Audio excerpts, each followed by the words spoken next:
I am Ashley Ray Alagarbis. I will be presenting you today flexible small groups based on student level of understanding. For many years, reading teachers have known that small group instruction is the best way to provide instruction for students. Math teachers are just now beginning to get on board with this idea, but we're asking ourselves, how do we do this? The purpose of this capstone was to identify effective, successful groupings of students. How should we group our students? Why do we group them that way? What do we do with the students that aren't in groups? These are all questions that math teachers were asking ourselves. The reason this capstone came to light was because my school district transferred from regular old school practices of math to a new form of guided math. Similar to guided reading, we group our students based on their skill levels or based on whatever needs, and then we teach them in small group lessons. This was very confusing in the beginning. Teachers didn't really understand what we were supposed to do or how we were supposed to do it, so that's where I began to research my ideas and figure out more about guided math. The reason that this is so important is that we really need to understand the effectiveness of instructional practices and why these things are happening. It was important for me to understand the why behind it, so I knew why I was putting in so much work and my colleagues putting in so much work on the front end. Understanding why we were doing this was very important to me. In modern day classrooms, we have so many needs. Pacelli said that these levels of needs could be comprised of high achieving ability, gifted and talented, general education, and special education with varying mild to severe learning disabilities. So we have students of all sorts of different levels. Also in our classrooms, we see students that are English language learners. We have students with mild to severe behavior issues, and we have students that come from a wide variety of economic backgrounds. These things bring each student to our classrooms with a wide variety of needs, and those needs are so hard to be met. Small group is one way that we can help students meet these needs. Nikki Newton said the most appropriate grouping pattern for each individual experience can only be determined by analyzing student strengths and needs and matching the information with the choices available to the teacher and student. So we need to take our students, we need to look at our needs and figure out which grouping is best for them. The first type of grouping, ability grouping, gets students stuck in one area. They're either labeled a high kid, a low kid, or a medium kid, and they're stuck there. And these ability groups are centered around only their academic skills.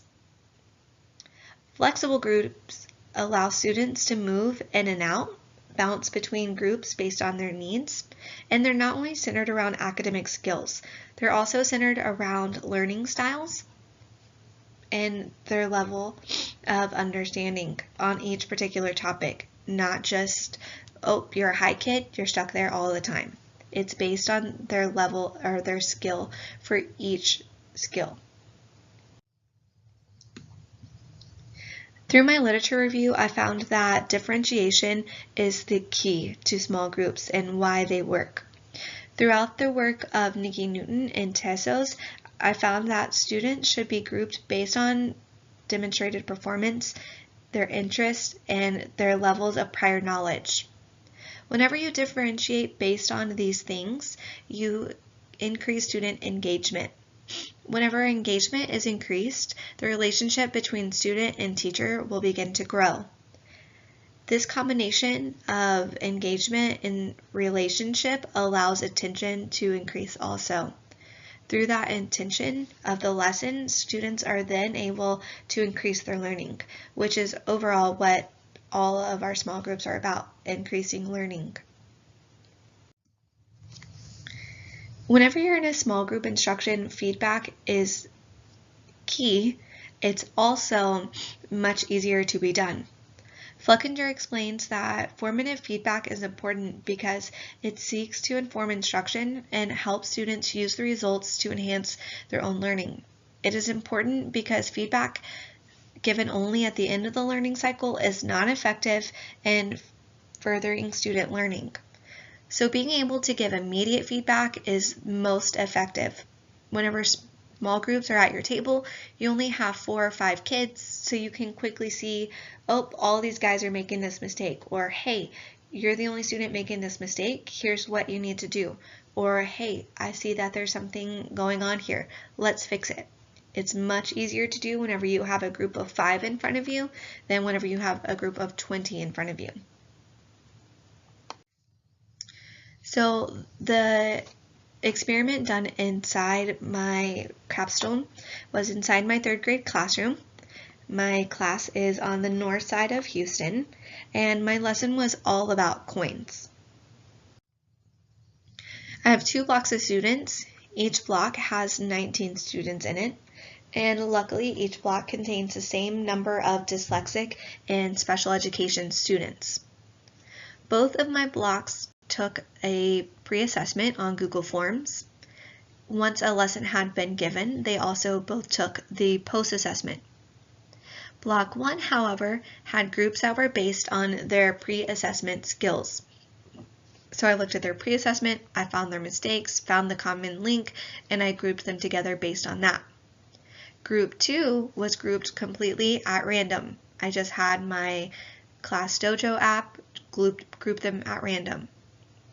My Block 1 students received 3 different lessons based on the needs of them and what they needed and based on their level of interest. Some groups received lessons that were very tactile. Other groups received lessons that were working on word problems. My second block received the same lesson for each group. Because I had students with so many different levels of understanding, I had to start at the lowest level possible. So I had to start and make sure that those low kids were able to understand. So I started with a hands-on activity and then grew into a pictorial form. I unfortunately did not get to a word form with any of my blocks because I had to start at such a low level need. And the results, you can see that my first block grew much more than my second block. My first block ended up with 16 students at the 75% or higher mastery level. My second block had only 13 students at the 75% or higher mastery level. You can actually see that my second block in the beginning had more students learning or more students already at mastery than my first block did. This information I also found interesting. In my first block, I had 9 students show growth, 9 students who maintained the same level, and 1 student who regressed. My second block had 5 students who showed growth, 8 students who maintained the same score, and 6 students who regressed. When I dove into that data, I could see that my higher students were the ones who regressed. So I pulled them over and I asked them why that happened. Why did they receive 100 the first time and a 75 the second time? Or a 75 the first time and a 50 the second time? Many of them explained that the lesson I had given them using a particular strategy confused them with the understanding they already had. So because they were already higher students and I gave them a very low level strategy to solve problems, it didn't connect with the learning they already had. I wasn't able to consider their prior knowledge because I had students in their group that were working at a low level. In my conclusion, you can see that homogeneous groupings are much better than heterogeneous groupings. Whenever you have students grouped homogeneously, you're able to scaffold them. You're able to take them from the level that they are at already and move them up further and further. For example, my very low students started with tactile things. Then we moved on to a pictorial form, and then finally a more abstract form. My higher students, they skipped the tactile and the pictorial and went straight to abstract. Whenever I was doing that with heterogeneous groups, I had too many students in each one, and each group had a low kid in it. So I had to start the whole group at that tactile level. I wasn't able to go ahead and jump to the needs of the higher kids. I had to stick to the low needs of my low learners. Homogeneous groups allowed me to differentiate. Each group was different, and I was able to make more minor adjustments inside each group. And I was able to quickly give them feedback. Whenever I got with my low students, I could give them feedback on the mistakes that they were making or what they were doing right. When I had my high kids, I was able to fix the things that they needed or push them on to another level. Whenever I had heterogeneous groupings, though, I actually spent most of my time worried about my low babies, making sure they were grasping the learning, and I neglected my higher learners, knowing that they would be able to master, but I didn't realize that they would actually regress. So this capstone links to professional seminars. First, it links to educational research. It's important that we look at the strategies that we're using in our classroom and asking ourselves, is this effective? Looking at the research and the reasons behind what we're doing and why we're doing it, and asking ourselves, our district just implemented something new. Does this really work? Why or why not? It's important to constantly look at what you're using in your classroom. You're worried about the effectiveness, but you also want to make sure that you yourself are doing it right. I knew that the guided math program was going to work. We read all the research in the book about guided math, but I needed to make sure that I myself was implementing it correctly in my classroom. Through guided math, we are able to provide equity to all of our students. Every kid gets the needs that they have met because you're able to spend so much time on each kid and presenting a lesson to them at their level. So every kid is getting the learning that they need at their level.